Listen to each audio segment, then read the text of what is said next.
mi ngi noonu ñun ñoo ko déggandoo Ndiaye alors gis nañ ay kàddu yi nga xam ne Babacar yëkkati na ko ni ki tey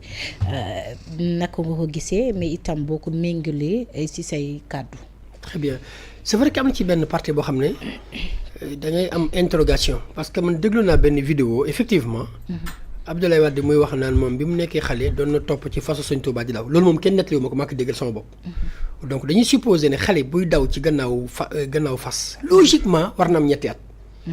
au pire ñett mais mu am 6 loolu lañ jàpp parce que pour nga mun daw noonu bu topp ci gannaaw fas noonu. da nga xaw a dëgër tuuti. ñu yaakaar ne xale suy dox 2 ans la soo waree mun daw dina am 3 ans ba 4 ans. pour être voilà. donc normalement su nekkee sëñ bi génn na fi 2027. alors là ça pose un souci kon ça veut dire que bi sëñ bi gaañu Abdoulaye Wade 1 an la amoon liir buy daw ci gannaaw fas maa ngi koy doog dégg ci àdduna wallahi ça rend dëgg la. Babacar li mu wax nii ça mérite des interrogations. donc moo tax ci côté boobu man am naa ci mais man sax ci li ma doon gën a wax mooy maag moom d'accord nañu ci mooy Wade mënuñu ko prendre rek comme un saint homme un ange non on est désolé fii la nekkoon ci réew mi. doon dem place l'Obélisque il n'était pas un démocrate c'était un despote Abdoulaye Wade bi mu wàccee amul benn fonction bu ñu ko jox à l'international. ndax jëfinam la nit ñi rafetlu lool. rey nañ 12 personnes fii gars yi foog nit ñi dañoo amnésique dañoo gaaw a fàtte. ndax la c'est bien ñu rendre ko hommage nee naa la li mu def ci dëkk bi baax na waaye li mu def ci lu bon ak bëri madame. situation bi ñu nekk nii tey ba am président bi Diomaye su Wade respecté woon normal Sonko mooy nekk président ndax kon tey duñu éliminer kenn su Wade respecté woon bañ a def 3e mandat kon Macky day ñëw def 2 kon tey Sonko mooy nekk président coow li ñu indi Wade moo ñu ko teg soo ko xoolee maa waxoon waxet dañ ko fàtte xanaa loolu. il s'est dit il s'est renié en plein ñëpp di ko dégg kilifa gu mel ni moom taxaw. maa waxoon waxet revenir à sa parole c'est une abomination madame. diine bugg ko benn diine bugg ko. kilifa gu toll nii moom plus de 80 ans ñëpp tim la nga ne maa waxoon waxet c'est incroyable c'est un reniement terrible et qui nous a valu des morts. Abdoulaye Wade moo waxoon su la policier dóor dagg leen chaîne vélo ngeen fayu mais loolu fan la ko ci président Diomaye fàtte mais moom sa manifestation moom résistance am c'était pas sans douleur hein. C'était des manifestations parfois très violentes hein. Les calots bleus ñëpp ko dégg Kassiam Talla Sylla ka ma ko dooroon marteau. Talla j'aimerais bien l'entendre tey xaw ma lan lay wax moom tey war bëggoon naa ko dégg mu wax ñoo ñoo doon def mais temps su Wade la.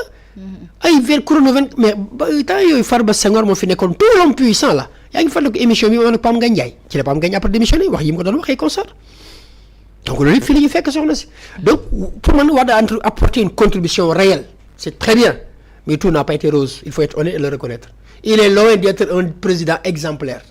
Il a beaucoup de casseroles qu'il traînait. Donc pour moi, il faut le saluer à sa juste valeur. Mais caractère bi ñu ko bëgg a jox mel ni ku ñuy fàttali histoire ko kenn mënu ko nangu. Donc sur les dates, effectivement Babacar a raison. Mais ci côté boobu la wax donc rendre nit hommage lu baax la. ci côté Wade mooy deuxième point bi ma bëggoon wax def na lu baax dëgg la. point yi ñu fi indi yëpp mais ça nous a valu des milliards aussi. détournement yi gën a ngand ci moom la ci moom la njëkk a déggee kuy créer ay milliardaires.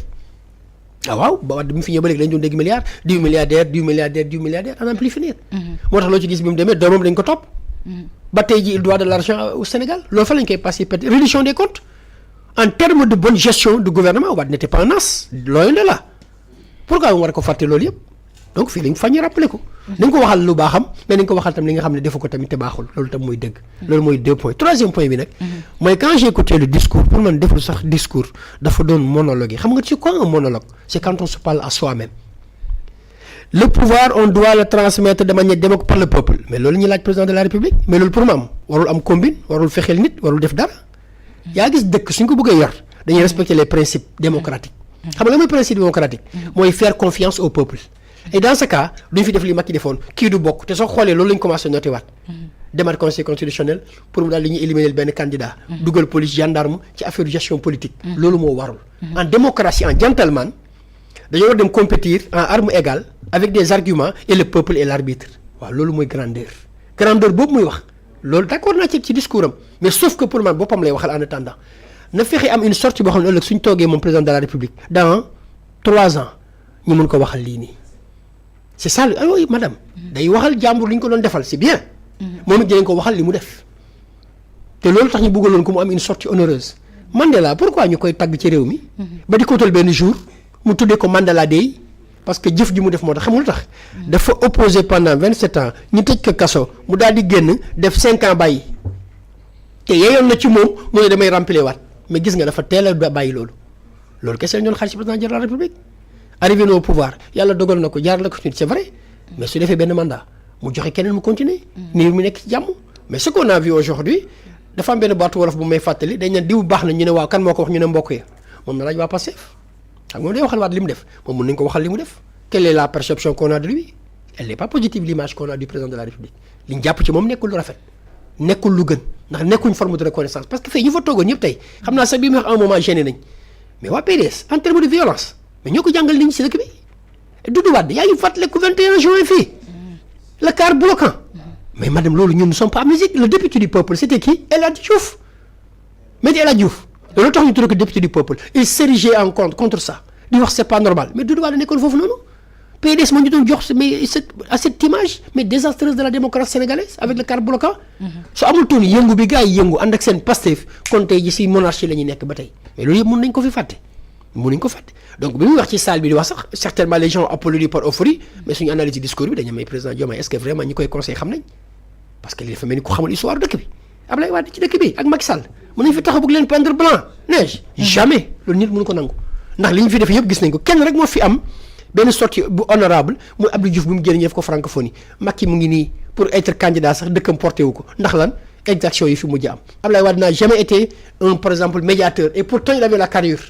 mais ni mu doxalee dëkk bi la gars yi àndul moo tax kenn demu ci ak moom donc président Diomaye pour man boppam la doon waxal léegi nag li ñu koy jéem a ñaan mooy mu am cette élévation cette grandeur esprit de dépassement ba réew mi nag ak lu mu mun a mel ci Wade bu muy dem dugguñu woon ci dans des soubresauts dans des confrontations terribles loolu la ñuy ñaan président Diomaye mu gérer ces 3 ans def na dialogue ak ñëpp je pense que dialogue amatul ak moom mais sax mi dootu dialogue ak kenn ndax dialogue nag ñëpp parce que fa des te du dialogue ak moom kon donc liggéey moo des ci réew mi y a les sujets de l'heure il y a des attentes de la population pour le moment il doit maintenant s'atteler au travail mi ngi wax benn kàddu benn phrase mi ngi siy ñëwaat mu ni on peut s'opposer sans se désirer et se succéder sans se détruire. Absolument. moom Bassirou Diomaye Diakhar Faye kon ñu jàpp ni amaan na mandaawam bu mu nekk nii amaan dina ko terminer ci jàmm te lenn du xew ku war a falu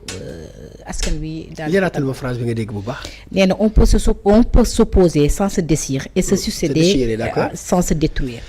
mais soo xoolee ñu nuñ accéder pouvoir avec Macky Sall on s'est déchiré.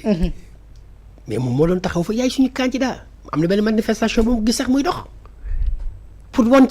na la le peuple quand c'est bâillonné la résistance devient un droit loolu lañ koy ñaan mooy mën nañ nekk des opposants yoo xam ne dañuy démocratie mais xam nga loolu moo koy waral mooy ku nekk respecter les droits de l'autre mooy président na toppatoo affaire am conseil constitutionnel toppatoo affaire am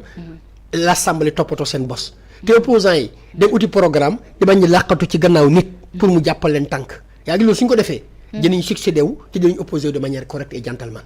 madame loolu mooy dëgg mais xam nga lan moo bon et ce matin j'ai regardé benn émission c'était sur National Geographic dafa amoon benn panthère bu doon topp benn gibier pour jàpp ko bi muy dem les éperviers vautours yi ñëwuñu een yi ñëwuñu yaa gis bi ko gaynde gi jàppee ba bu ko lekk ci la bukki yi ñëw pour bugg bokk ak moom alalam bi bëgg a bokk ak moom ñam finalement